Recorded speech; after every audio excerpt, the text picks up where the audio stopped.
Shri A K Saseendran നമ്മോടൊപ്പമുണ്ട്. ഇടുക്കി ജില്ലയിൽ മിനിസ്റ്ററെ ഈ മുമ്പും ചർച്ച ചെയ്യപ്പെട്ടിട്ടുള്ളതാണ് ഈ വന്യജീവി പ്രതിരോധം, അതുപോലെ വന്യജീവി ആക്രമണം രൂക്ഷമാകുന്ന ഒരു സാഹചര്യം. ഇപ്പോഴും അത്തരത്തിലുള്ള പ്രതിഷേധങ്ങൾ വരുന്നു. എന്നാൽ പ്രതിരോധ നടപടികൾ കാര്യക്ഷമമായി മുമ്പോട്ട് പോകുന്നില്ല എന്നുള്ള ഒരു ആരോപണമാണ് ഉയരുന്നത്. ഈ വന്യജീവികൾ ജനവാസ മേഖലയിൽ വന്ന് കൃഷിയിടങ്ങളും താമസ സ്ഥലങ്ങളും ഒരു പരിധി കഴിഞ്ഞാൽ മനുഷ്യജീവനും എല്ലാം നാശനഷ്ടങ്ങൾ ഉണ്ടാക്കിക്കൊണ്ടിരിക്കുന്നുള്ള വസ്തുത ഇപ്പോൾ ആർക്കും നിഷേധിക്കാൻ കഴിയില്ല. എന്നാൽ അതിനെ ഫലപ്രദമായി ചെറുക്കുക എന്നതാണ് ജനകീയ ആവശ്യവും ജനങ്ങളുടെ സർക്കാരിൻ്റെ ലക്ഷ്യവും. അതുകൊണ്ടാണ് ഇടുക്കി മേഖലയ്ക്ക് പ്രത്യേകം ശ്രദ്ധ പതിപ്പിക്കണമെന്ന് തീരുമാനിച്ചിട്ടുള്ളത്. ഇവിടെ 6 ആറാട്ടുകൾ പ്രവർത്തിക്കുന്ന ഏക ജില്ലയാണ് ഇടുക്കി ജില്ല. അവരുടെ സേവനം ലഭ്യമാകുന്നില്ല എന്ന പരാതി ഇപ്പം നന്നായി കുറഞ്ഞു വന്നിട്ടുണ്ട്. ആദ്യഘട്ടങ്ങളിൽ അങ്ങനെ ഉണ്ടായിരുന്നു.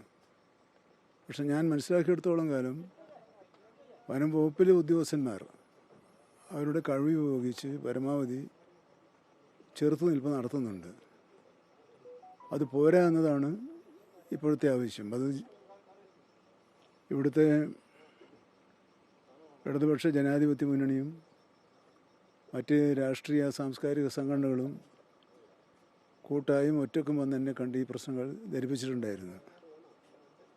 ആ വിഷയത്തിലൊരു പരിശോധന നിർബന്ധമായും നടത്തണമെന്നും ഇന്നത്തെ സാഹചര്യത്തിൽ ചെയ്യാൻ കഴിയുന്ന മറ്റ് പ്രവർത്തനങ്ങൾ എന്തെങ്കിലും ഉണ്ടെങ്കിൽ ആ പ്രവർത്തനങ്ങൾ നടത്തണമെന്നാണ് ഇപ്പോൾ രാവിലെ ആലോചിച്ചിട്ടുള്ളത്. നമ്മളൊരു പരിശോധിച്ചാൽ കഴിഞ്ഞ 6 മാസത്തിന് മുമ്പുള്ള ഒരു മരണനിരക്ക് ഇടുക്കി ജില്ലയിൽ മാത്രമല്ല കേരളത്തിൽ മൊത്തം കുറഞ്ഞു വരുന്നുണ്ടെന്നുള്ളതാണ്. അതിന് പല കാരണങ്ങളുണ്ട്. കാലാവസ്ഥയിൽ തന്നെ വലിയ വ്യത്യാസം വന്നു, മഴ നന്നായി പെയ്യുന്നുണ്ട്, വന്യജീവികൾ കാട്ടിൽ നിന്നും ഇറങ്ങി നാട്ടിലേക്ക് വരുന്നത് കുറഞ്ഞിട്ടുണ്ട്. ആ കുറഞ്ഞതിൻ്റെ ഫലമായി മരണസംഖ്യ കുറക്കാൻ വേണ്ടി കഴിഞ്ഞിട്ടുണ്ട്. ഇടുക്കി ജില്ലയിലുള്ള ഒരു വാർത്ത മൊത്തത്തിൽ വരാനിടയാകുന്ന 2 കാര്യങ്ങൾ. ഒന്ന്, ഈ ചക്കക്കൊമ്പനും മറ്റൊരു പടയപ്പയും. അത് ജനങ്ങളുടെ പ്രിയപ്പെട്ട ആനകളാണെങ്കിലും അവരും പ്രകോപനപരമായി ചില ഘട്ടങ്ങളിൽ പ്രവർത്തിക്കാറുണ്ട്. അപ്പോൾ 2 കാര്യങ്ങൾ നമുക്ക് നിർവഹിക്കേണ്ടതുണ്ട്. കാരണം പടയപ്പിയുടെ അക്രമം ജനങ്ങൾക്കെതിരെ ആകാൻ പാടില്ല. അവർക്ക് അവരുടെ ഗാംഭീര്യം നിലനിർത്തിക്കൊണ്ട് ജനങ്ങളുടെ പ്രിയപ്പെട്ട ആനകളായി തുടരാൻ അനുവദിക്കുകയും വേണം. അത് വളരെ ശ്രമകരമായ ഒരു ജോലിയാണ്. പക്ഷേ എനിക്ക് ഒന്ന് ഉറപ്പിച്ച് പറയാൻ പറ്റും, മുമ്പ് ഒരു 6 മാസത്തിന് മുമ്പുള്ള ഒരു സ്ഥിതിയല്ല വനം വകുപ്പിലെ ഇന്നത്തെ പ്രവർത്തനം. ഇപ്പോൾ നമ്മളിപ്പോൾ ഉദ്ദേശിക്കുന്നത് ഈ ആറാട്ടുകളിൽ നിന്ന് വ്യത്യസ്തമായി ഒരു സ്പെഷ്യൽ ടാർഗറ്റ് ഗ്രൂപ്പ് ഉണ്ടാക്കി അവർക്ക് കൂടുതൽ സൗകര്യങ്ങൾ ചെയ്തു കൊടുത്ത് ഓടിയെത്താൻ കഴിയുന്ന വിധത്തിലുള്ള ക്രമീകരണങ്ങൾ നടത്തുന്നതിനെക്കുറിച്ച് ഇന്ന് രാവിലെ ഞങ്ങൾ ചെയ്തിട്ടുണ്ട്. അവർക്ക് സ്പെഷ്യൽ ട്രെയിനിങ്, ദുരന്ത നിവാരണ അതോറിറ്റിയുടെ കൂടെ സഹായത്തോടു കൂടി ഒരു പ്രത്യേക പരിശീലനം നൽകുന്നതിനുള്ള ശ്രമങ്ങൾ നടന്നു വരുന്നുണ്ട്. ഈ ചിന്നക്കനാലിൽ പ്രധാനമായിട്ടും മുമ്പ് ഉയർന്ന ഒരു കാര്യമായിരുന്നു ചിന്നക്കനാലിലെ പുതിയ വനവിജ്ഞാപനം. അത് താൽക്കാലികമായി സർക്കാർ തടഞ്ഞിട്ടുണ്ട് എന്ന് പറയുമ്പോഴും അതുമായി ബന്ധപ്പെട്ട് ഇപ്പോഴും വനം വകുപ്പിൻ്റെ അല്ലെങ്കിൽ വനം വകുപ്പ് ഉദ്യോഗസ്ഥരുടെ പ്രവർത്തനം മുമ്പോട്ട് പോവുകയാണ്. ഒപ്പം തന്നെ അതിനകത്തുള്ള ആളുകളുടെ ജീവിത സ്വാതന്ത്ര്യത്തെ തടസ്സപ്പെടുത്തുന്ന തരത്തിലുള്ള ഇടപെടലും വനം വകുപ്പിൻ്റെ ഭാഗത്തു നിന്നുണ്ടാകുന്നുണ്ട്. ചിന്നക്കനാലിലെ ഈ വനഭൂമിയുമായി ബന്ധപ്പെട്ട പ്രശ്നം കുറച്ച് സങ്കീർണമാണ്. കാരണം നമ്മളൊരു നയം വെച്ച് മുമ്പോട്ട് പോകുന്നതിനിടയിൽ ആരെങ്കിലും കേസായിട്ട് പോവുക, അപ്പോൾ കോടതി അത് മുഴുവൻ വീണ്ടും പരിശോധിക്കുക. അപ്പോൾ ഇവിടുത്തെ ജനങ്ങളുടെ രക്ഷിക്കാനുള്ള സർക്കാരിൻ്റെ പ്രവർത്തനങ്ങളെ അട്ടിമറിക്കുന്നത് ഇവിടുത്തെ ആളുകൾ തന്നെയാണ്, ഒറ്റപ്പെട്ട ആളുകളാണ്. ജനങ്ങൾ പൊതുവെ ആണെങ്കിലും എല്ലാവരും ഉണ്ടല്ലോ. അപ്പോൾ അവർക്ക് വെറുതെ വെച്ച് താമസിപ്പിക്കുക.